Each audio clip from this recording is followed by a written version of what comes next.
Hello बच्चों, आज की इस वीडियो में हम संविधान सभा के बारे में पढ़ेंगे। अगर वीडियो अच्छा लगे तो लाइक कीजिए, सब्सक्राइब कीजिए और लोगों के पास शेयर कीजिए। इसके पिछले वीडियो में हमने भारतीय अनुसूची के पूरा टॉपिक क्लियर कर दिए थे। आज की इस वीडियो में हम संविधान सभा के बारे में जानेंगे। पहला आपसे क्वेश्चन ये है कि संविधान सभा को क्यों पढ़ते हैं।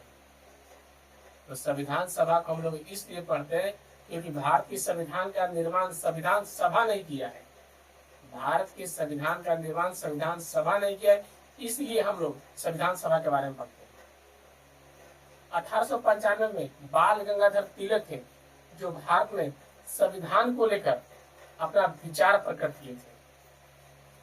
1895 में अपना विचार प्रकट करने वाला पहला व्यक्ति कौन थे? तो बाल गंगाधर तिलक।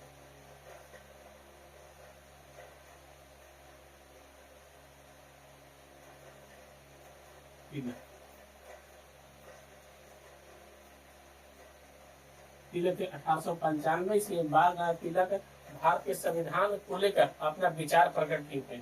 1895 के बाल गंगाधर तिलक। 1922 में महात्मा गांधी का है कि भारत में संविधान का निर्माण भारतीयों की इच्छा अनुसार किया जाएगा। भारत में संविधान का निर्माण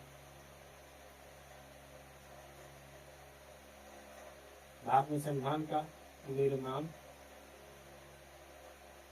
भारतीयों की इच्छा अनुसार भारतीयों की इच्छा अनुसार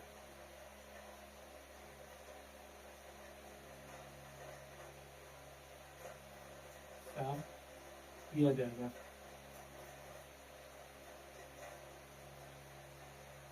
महात्मा गांधी कब बोले थे?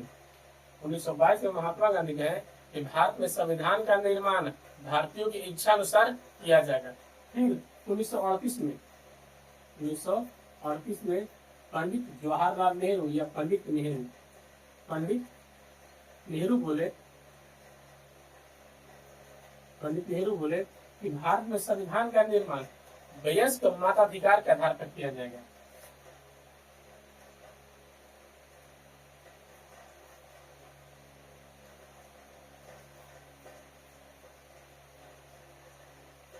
वयस्क मताधिकार के आधार पर किया जाएगा। ये बात क्यों बोले था? तो पंडित नेहरू 1938 में बोले। ठीक है। फिर भारत में संविधान का निर्माण संविधान सभा किया है, तो इसको लेकर पहली बार एम.एन. रॉय किए थे 1934 में। 1934 घबराने ही नहीं क्या 1938 लिखे 1938 में बोले थे, 1934 में बोले थे एम.एन. रॉय। 1934 में एम.एन. रॉय क्या बोले कि भारत में संविधान का निर्माण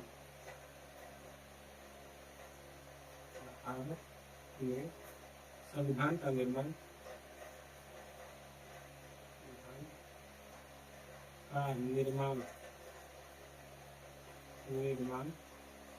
संविधान सभा भारत में संविधान के निर्माण को लेकर भारत में संविधान के निर्माण को लेकर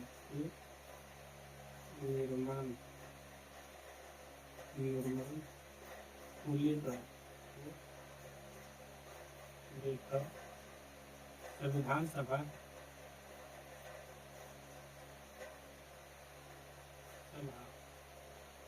का गठन किया जाएगा।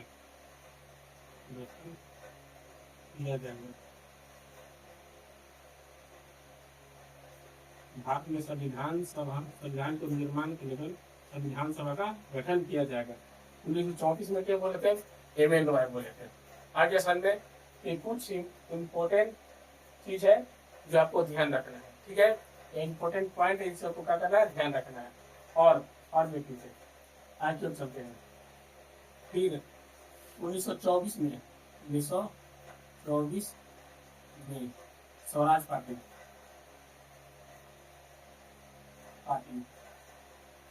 पार्टी बोला मुझे किस पार्टी ने भारत में संविधान को निर्माण को लेकर संविधान सभा का गठन किया जाए? किस पार्टी ने बोला था?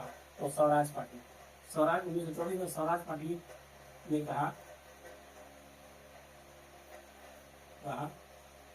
कि भारत में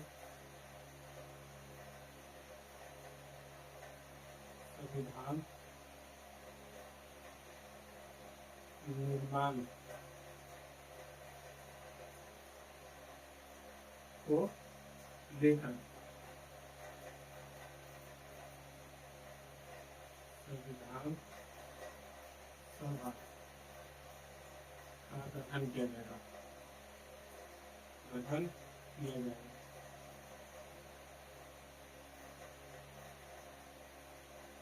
ठीक है, लेकिन अंग्रेजों के समय 1924 या 25 या 40 के समय भारत में दो राजनीतिक संगठन था। एक था कांग्रेस और दूसरा था मुस्लिम लीग। कांग्रेस अंग्रेजों से कब मांग की है तो 1935 में मांग की है कि भारत में संविधान को निर्माण को लेकर संविधान सभा का गठन किया जाएगा।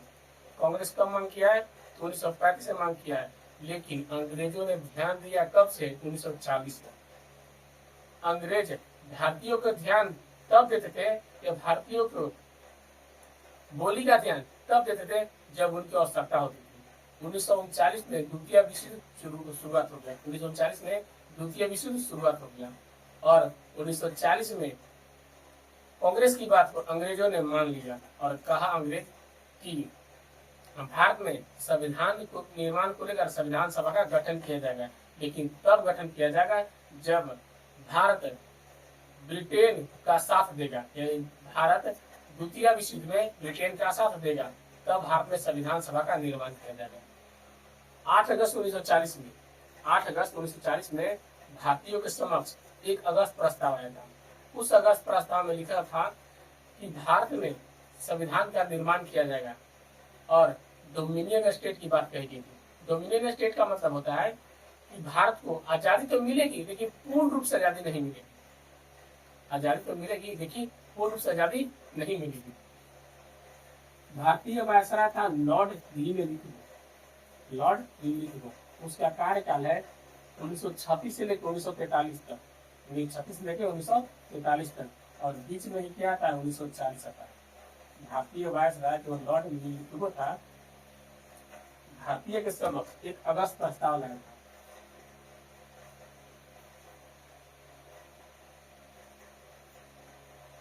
लॉर्ड लिलिथगो, लॉर्ड लिलिथगो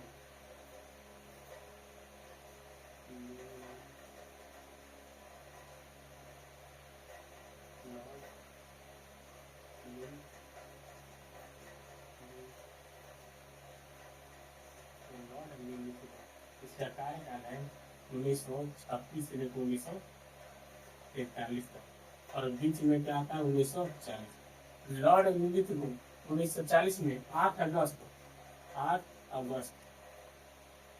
1940 में एक प्रस्ताव लाया था जिसे हम अगस्त प्रस्ताव कहते हैं।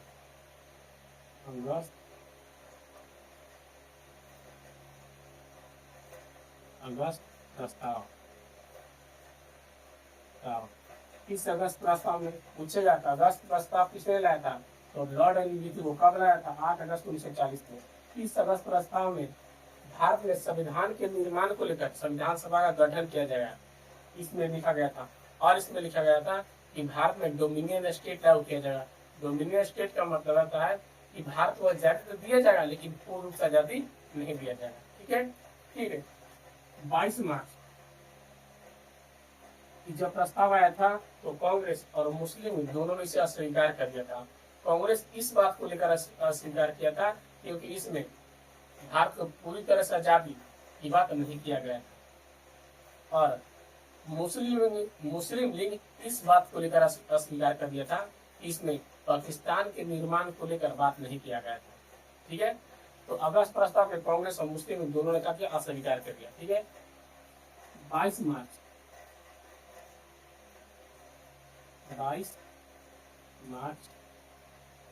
1942 में क्रिप्स मिशन योजना का भारत आगमन हुआ।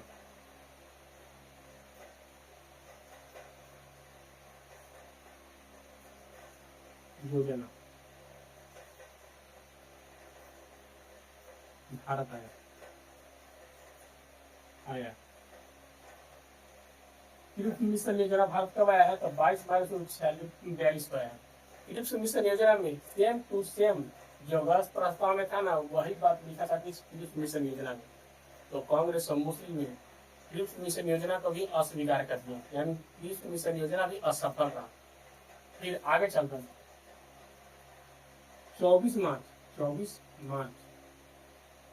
1946 को कैबिनेट मिशन योजना का भारत आगमन हुआ।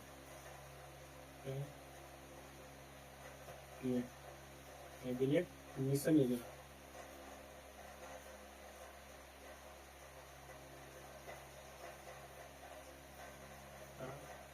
भारत आगमन हुआ। कैबिनेट मिशन योजना का भारत आगमन हुआ। कैबिनेट मिशन योजना भारत आया, कब आया? तो 24 मार्च 1946 में। और कैबिनेट मिशन योजना की सिफारिश पर भारत में संविधान सभा का गठन हुआ और आगे चल के भारत में संविधान का निर्माण हुआ। जब ये आया तो कांग्रेस और मुस्लिम दोनों से समझौता किया, क्योंकि भारत में राजनीतिक पार्टी में कांग्रेस और मुस्लिम लीग था उस समय। तो ये जब आया कैबिनेट मिशन योजना, तो भारत के कांग्रेस और मुस्लिम दोनों के साथ समझौता किया। और समझौता करने के बाद कांग्रेस और मुस्लिम ने कहा ठीक है, अपना काम कीजिए। ये अपना काम पर लग गया। ये अपना रिपोर्ट दिया। कब रिपोर्ट दिया? तो अपना रिपोर्ट दिया मई 1946 में। रिपोर्ट में कैबिनेट मिशन योजना ने कहा कि भारत में संविधान को निर्माण को लेकर संविधान सभा का गठन किया जाएगा और उस संविधान सभा में 389 को सदस्य को शामिल किया जाएगा। और वही संविधान सभा आगे चलकर भारत के संविधान का निर्माण किया है। ठीक है, जब संविधान सभा में 389 को 10 सदस्य को शामिल किया जाएगा, क्योंकि उस समय भारत में 40 करोड़ की जनसंख्या थी। 40 करोड़ की जनसंख्या थी और 10 लाख की आबादी पर लगभग में 40 करोड़, लगभग कितना 40 करोड़। और कैबिनेट मिशन योजना यह भी कहा कि 10 लाख की आबादी पर संविधान सभा में एक सदस्य को शामिल किया जाएगा। 10 लाख की आबादी पर संविधान सभा में एक सदस्य को शामिल किया जाएगा, जिस कारण से संविधान सभा में 389 को सदस्य को शामिल करने का प्रावधान किया गया। 389 को सदस्य को शामिल करने का प्रावधान किया जाएगा। आज क्यों बढ़ता है?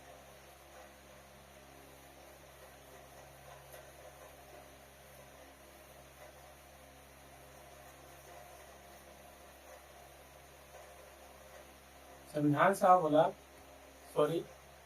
कैबिनेट मिशन योजना कहा कि संविधान सभा में 389 को सदस्य को शामिल किया जाएगा। लेकिन आप ध्यान रखिए 1946 और 47 के समय भारत में 2 प्रकार के प्रांत थे, यानी 2 प्रकार के समझ के स्टेट थे। 2 प्रकार के प्रांत थे। पहला प्रांत था देसी रियायत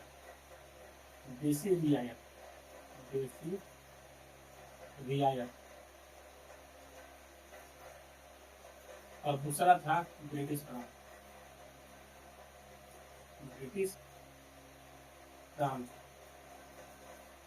दूसरा का था ब्रिटिश प्रांत। पहला था देसी रियायत और दूसरा था ब्रिटिश प्रांत। देसी रियायत तो वैसे को बोलते हैं जहाँ राजा महाराजाओं का शासन था, उसे बोलते हैं देसी रियायत। और ब्रिटिश प्रांत का मतलब हुआ जहाँ अंग्रेजों का शासन था। भारत में अंग्रेजों का शासन था और बोलेंगे ब्रिटिश प्रांत। और जहाँ राजा महाराजा का शासन था उसे बोलेंगे देसी रियायत। कहा गया कि देसी रियायत से 93 को सदस्य आएंगे और देसी रियायत से 93 को सदस्य आएंगे और मनोनयन के द्वारा मनोनीत होंगे,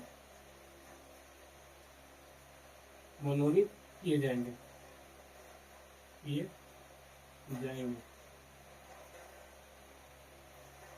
मनोनीत किए जाएंगे। ठीक है, लेकिन ब्रिटिश प्रांत 93 को सदस्य कहाँ से आए थे? तो देसी रियायत से और 296 को सदस्य 96 को सदस्य ब्रिटिश प्रांत से आए थे। इस ये मनोनीत के द्वारा आके, मनोनीत का मतलब होता है जैसे में राज्यसभा में, आप राज्यसभा के बारे में पढ़िएगा तो राज्यसभा में साफा लिखा है कि राष्ट्रपति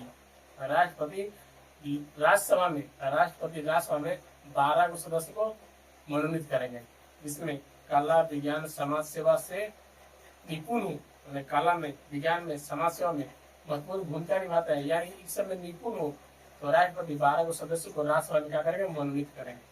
ठीक है, उसी प्रकार प्रेसिडेंट से कहा गया कि 93 को सदस्य को मनोनीत करेंगे। भाई मनोनीत क्या करेंगे, कौन करेंगे मनोनीत? देशी रियायत के राजा महाराजाओं को द्वारा दिया गया था। ठीक है, देशी रियायत के राजा महाराजाओं को दिया गया था कि आप इसमें क्या करेंगे, मनोनीत करेंगे। आगे सुने। और ब्रिटिश फ्रांस से 296 को सदस्य को आना था। कितना? 296 को सदस्य को। 296 को सदस्य कहाँ से आया था? ब्रिटिश फ्रांस से। इसके लिए चुनाव होता है, इसके लिए क्या होता है? चुनाव होता है। उस समय एक और प्रांत था जिसे कहते चीफ कमिश्नरी क्षेत्र। चीफ कमिश्नरी क्षेत्र से 4 व्यक्ति आते हैं। उस समय के क्षेत्र में एक चीफ कमिश्नरी क्षेत्र आता था। आज जो केंद्र शासित प्रदेश है, उस समय चीफ कमिश्नरी क्षेत्र को हम केंद्र शासित प्रदेश कह सकते हैं। ठीक है, तो चीफ कमिश्नरी क्षेत्र 4 गो थे, अजमेर, मड़वार, बलूचिस्तान और कुर्ग। शायद ध्यान नहीं है, लेकिन 4 गो था, लेकिन वो भी क्या था, इसी में शामिल था। ठीक है, तो इसके लिए क्या होता है? चुनाव होता है। इसके लिए क्या होता है? चुनाव होता है। तो चुनाव इसके लिए कब हुआ है? तो जुलाई अगस्त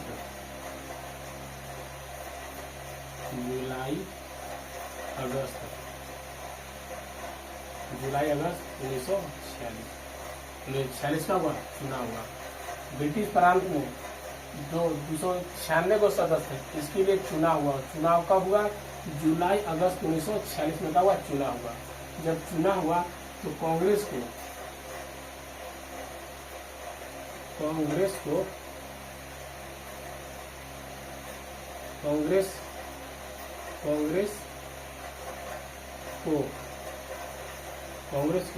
208 सीट प्राप्त हुआ। कितना? 208। और मुस्लिम लीग को 73 को सीट प्राप्त हुआ। और अन्य पार्टी जो छोटे छोटे अन्य पार्टी को 93 सीट प्राप्त हुआ। 15 सीट प्राप्त हुआ। जैसी कांग्रेस को सफलता मिला संविधान सभा में, मुस्लिम लीग समझ गया कि अब संविधान सभा में किसका बोलबाला रहेगा, सबसे ज्यादा किसका अधिकार रहेगा, तो कांग्रेस का रहेगा। तो चुनाव के बाद से ही मुस्लिम लीग ने संविधान सभा का बहिष्कार करने लगा और कहा कि मुसलमानों का संविधान अलग हुआ, संविधान सभा का होगा अलग होगा, और मुसलमानों का देश का होगा अलग होगा। बहिष्कार करने लगा। बहिष्कार करने के बावजूद भी संविधान सभा का गठन हुआ। तो संविधान सभा का गठन कब हुआ है? तो नवंबर 1946 में। पूछेगा संविधान सभा का गठन कब हुआ? संविधान सभा का गठन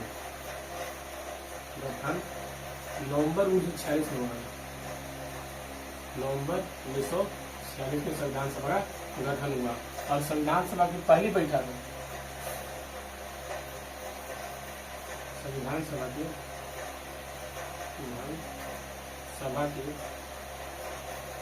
पहली बैठक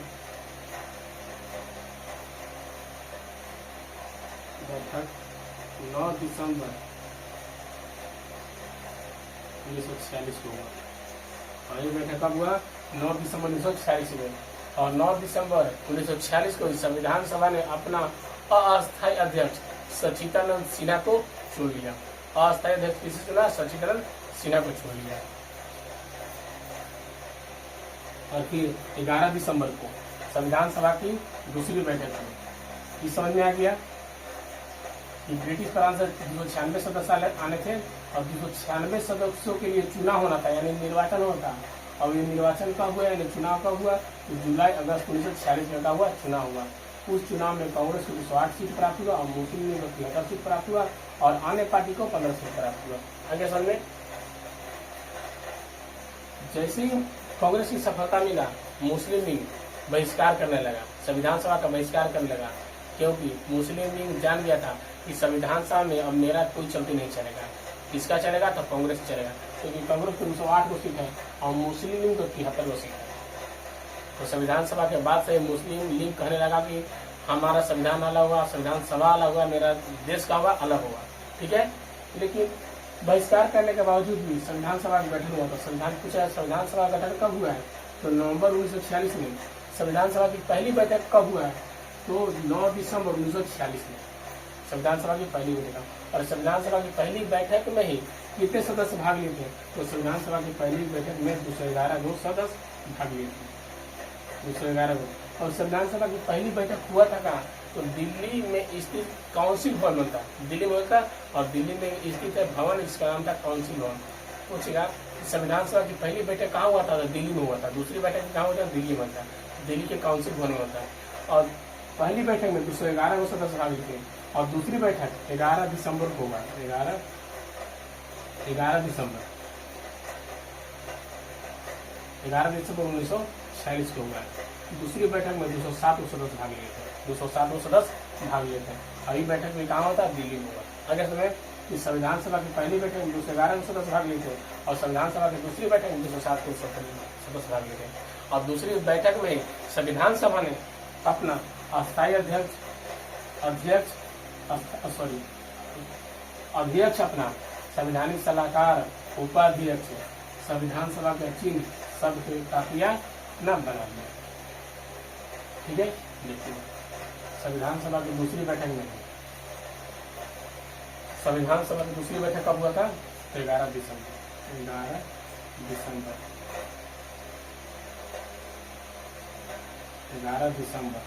1946 में। संविधान सभा की जब दूसरी बैठक हुआ है, दूसरी बैठक होता है,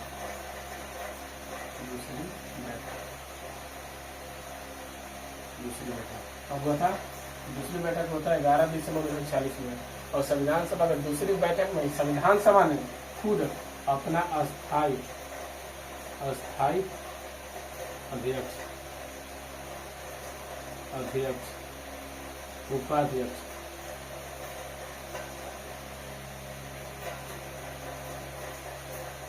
उपाध्यक्ष, और संवैधानिक सलाहकार,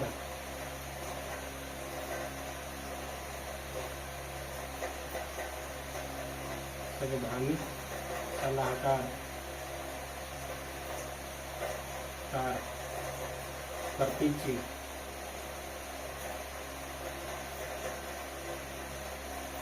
अपना लिया।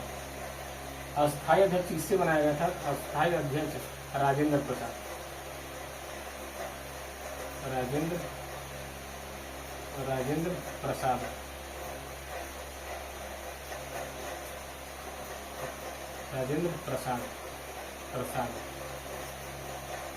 संविधान सभा ने अपना अस्थायी अध्यक्ष राजेंद्र प्रसाद को बनाया, और उपाध्यक्ष दो बने थे, एक थे भिट्टी कृष्णमाचारी,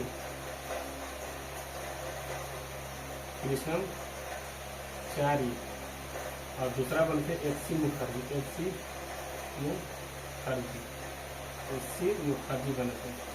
मुखर्जी। उपाध्यक्ष संविधान सभा में दो उपाध्यक्ष थे, एक तो भिट्टी कृष्णमाचारी थे, एक एच.सी. मुखर्जी थे, ठीक है। और संवैधानिक सलाहकार बी.एन. राव को बनाया था, बी.एन. राव को संवैधानिक सलाहकार बनाया गया था। और प्रतीक चिन्ह के रूप में संविधान सभा ने हाथी को अपनाया था, हाथी। संविधान सभा ने किसे अपनाया था? प्रतीक चिन्ह के रूप में। कहा गया संवैधानिक सलाहकार कौन था? तो बी.एन. राव थे।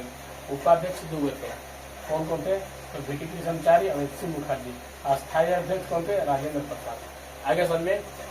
अब देखिए 13 दिसंबर 1946 को, 13 दिसंबर 1946 को पंडित जवाहरलाल नेहरू संविधान सभा के समक्ष एक उद्देश्य प्रस्ताव रखे थे, उद्देश्य प्रस्ताव छोटे को पाना में लिखा था, ये उद्देश्य प्रस्ताव।